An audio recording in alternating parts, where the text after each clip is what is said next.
Welcome to another garden makeover, but this is a garden makeover with a difference. So Unity, instead of being behind the camera, is now on screen with me too. Unity's been working with me for 10 years.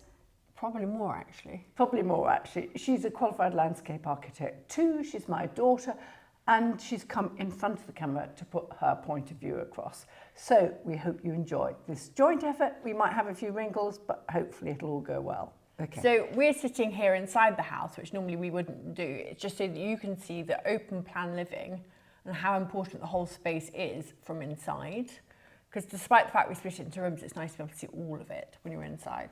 Yeah, it is absolutely panoramic because there are windows on literally 4 sides of this main kitchen dining area. 3 sides. Oh, no, 1, 2, 3, 4.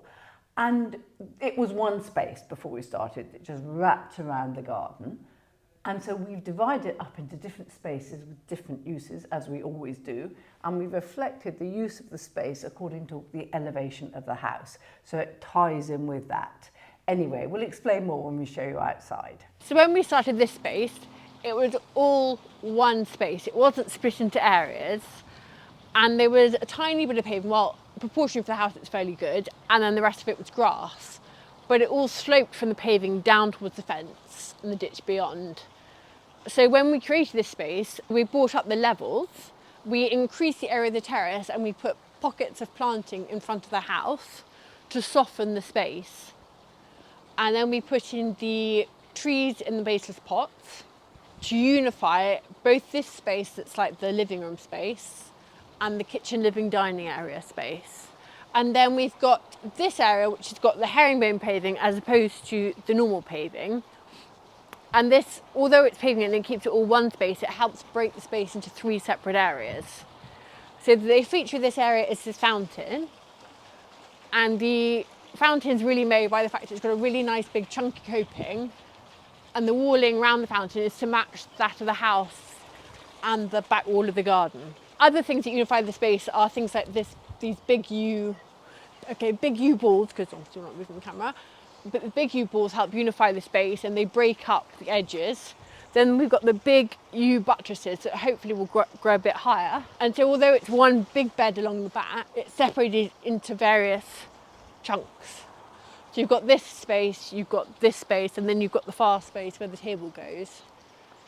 And as with all this garden, we've used a fair amount of structural planting so that in the winter, because the house has so much glazing, and you can see it all around the garden, obviously it's got to look good in the dead of winter as well. So we've used about 30% structural planting in the form of the yew, the evergreens, the pots and the trees. We've got a serpentine yew hedge, which at the moment you can't see because the dahlias are so good. But the serpentine yew hedge runs along the border. Yeah, but that would be, you'll see more of that in the winter, hopefully.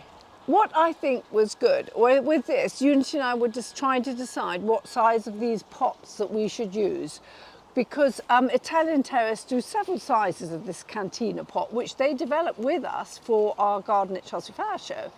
And so what Italian Terrace did is they brought out the 2 sizes, the metre high, which are these lovely big ones that we've used, and the one down, which I think is 70 centimetres. I feel this is like where you're trying to take credit, because I was saying let's have the big ones and you said let's have the small ones. So I got the guy to bring out 2 different sizes of pots. I mean, if you ask them, they'll bring them out for you.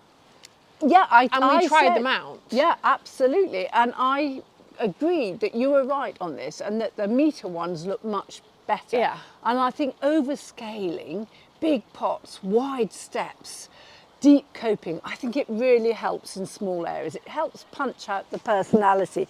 Unity, you said the paving here was by Corn Paving. It's Cornerstone, who are the paving company, and it's called Dijon. And the sets, we've got the 2 slabs, you've got the stretcher ones and you've got the slightly chunkier ones, and then the main slabs. They're all from Cornerstone and they're all Dijon in different sizes. And that was the slab that the developer used initially, so we kept on with the same paving. So if you look closely, I mean, you'd have to look really closely, there's a line on one of these and you can see where his ends and where ours starts, and I think it's roughly about here.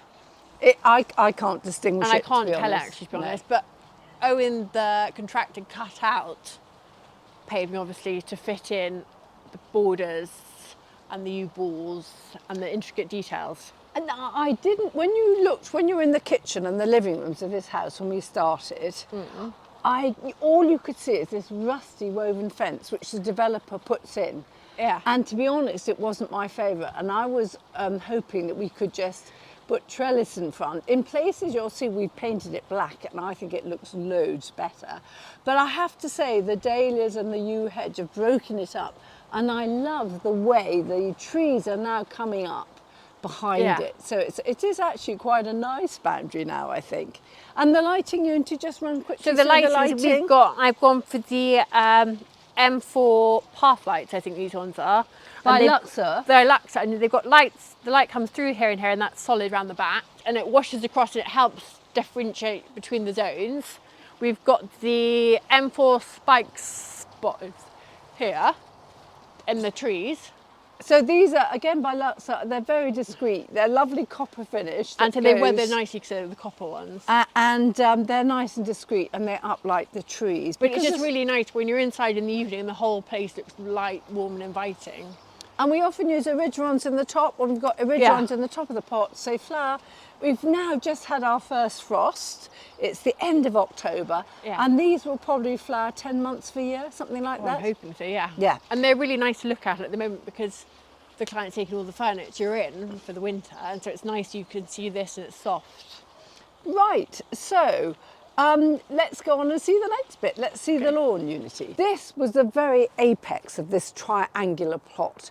So it was just such a weird shape.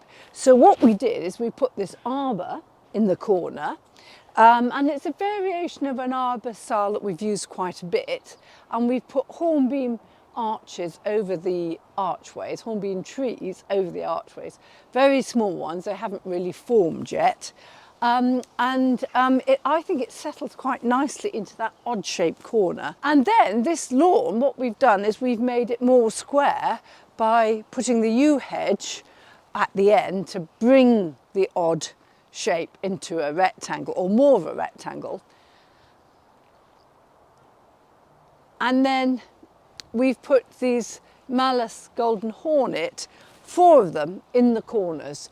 And by using the mowing margin and all the way around, just with that funny cut off bit of the square, I think it does read quite well as a square. And it definitely divides the garden up nicely.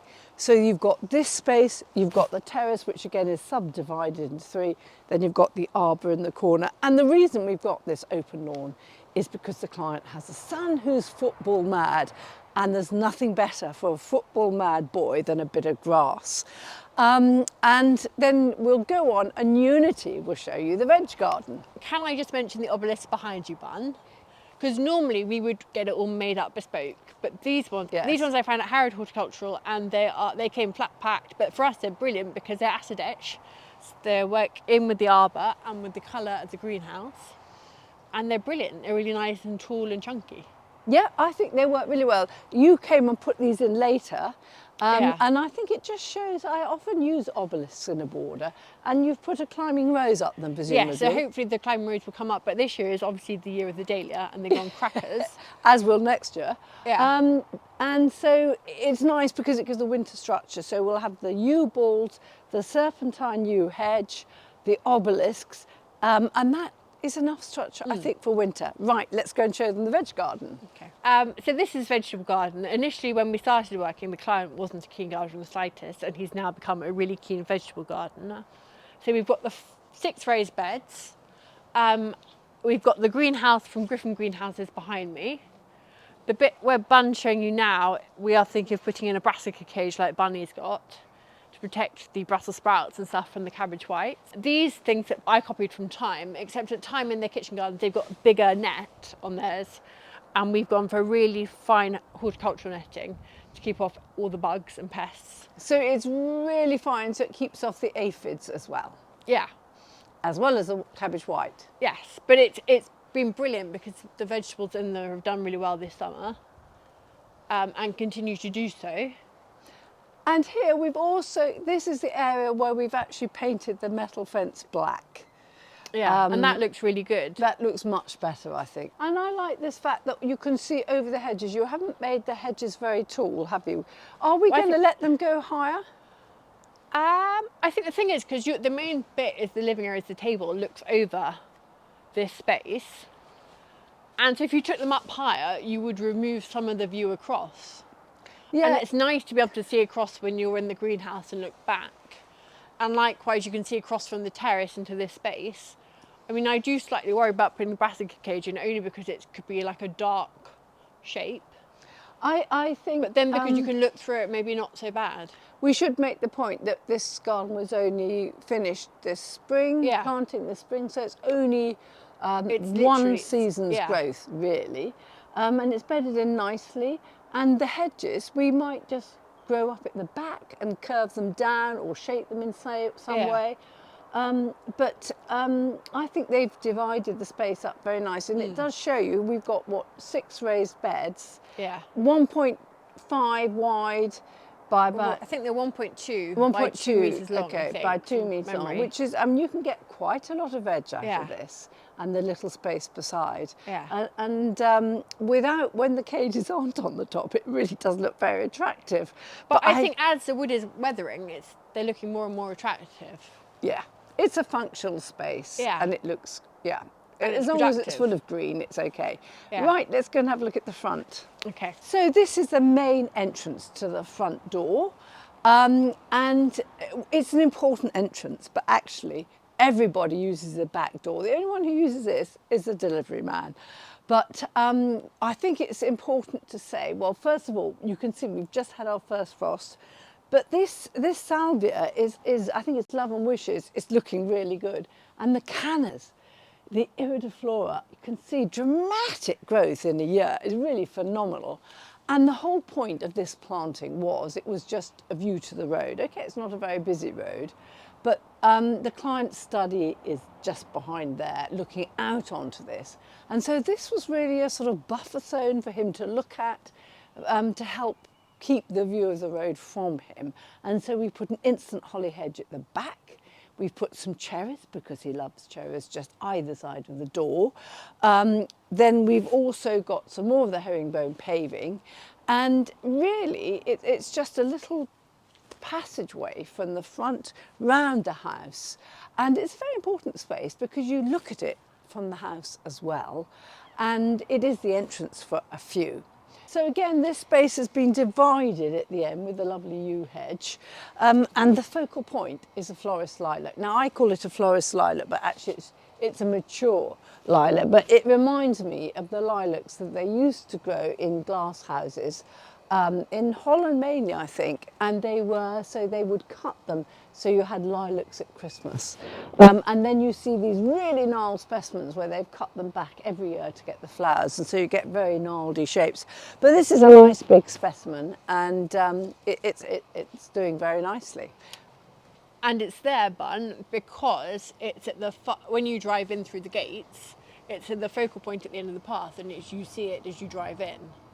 And also behind you, behind the holly hedge, there is a footpath, and so it distracts from the footpath as well. So it's interesting because just here you can see the yew hedge behind us, and we did that garden too, and there was going to be a rusted woven metal fence on that, but we managed to get to the developer in time, and then we actually replaced it with the yew fence. And we have put a wire netting fence at the bottom to stop dogs coming into the garden. Dogs and rabbits. Dogs and rabbits, because it is important. But I think that's so much nice to have the instant yew hedge as a boundary screen, so much greener. And I think it's actually cheaper than this metal fencing per metre run, and certainly cheaper than a brick wall. So it's a good option. And it looks really nice all year round. Oh, it looks lovely all year round. Couldn't be nicer. So come and have a look at the back entrance, which is really the main entrance. So you can see what I mean about the florist lilac, because you get a taste of it at the very end of the path as you arrive. And then we've also got this bed here, which is like its own garden within a garden, as it were. And in the spring or in the later, winter, spring, we're aiming to plant loads of bulbs underneath it, because originally we were going to go for the grass-free lawn in a yellow colour because the client loves yellow, but actually with all the services and stuff under here it wasn't quite viable and stick it in around the balls. So we're going to pep it up with things like daffodils and tulips and cyclamen underneath the Prunus Charité that we've continued all the way along the front. And this space in itself is quite difficult because it slopes. And but one thing we should add to this is that we did make this space about 1 metre wider, because originally it was paving, and then it was like a grass banking down to the back door, and it was a nightmare for parking, because although it seems like a big space, actually when you're trying to manoeuvre 2 or 3 cars round and you've got 2 cars parked, it all gets a bit tight. And with the modern sensors as they go, if you're not massively confident and your sensor's going off, you'll think, oh help, I'm going to hit something, and it doesn't quite work. So for me, I'd always have a more generous space than a less generous space. This bit here, the hornbeam arch, we put in over the back door, which is the door that everybody uses apart from the delivery man, and we've picked it up on the opposite side over there.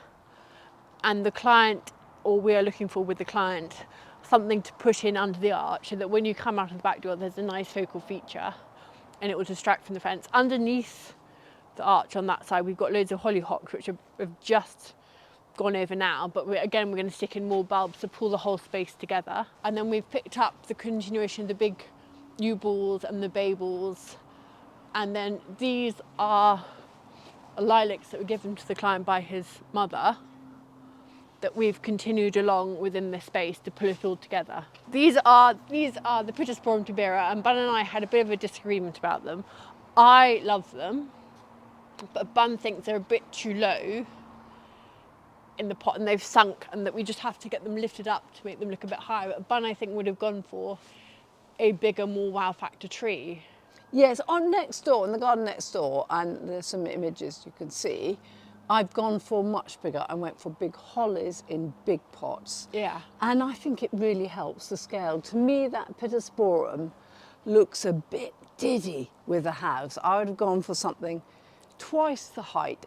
And although I love Pittosporum, they don't grow so high. I think it just needs something way bigger in scale. The end of the story is the client's very happy with it, so that's what matters. We can argue between us, but if the client's happy, that's all that matters. We're just about to put in a big bulb order for this garden, and if you haven't put in your bulbs too, if you want to get very good value discount bulbs, then if you join Bunny Guinness's gardening club, we'll give you this code, the discount code for GT bulbs. It's a wholesaler I've been using for years. They also do retail, so if you get them online, it's retail with a discount code, or if you're putting in a massive order, come to me and we'll set you up with a wholesale account. And so I hope you've enjoyed this video, and if you have, please click like and subscribe.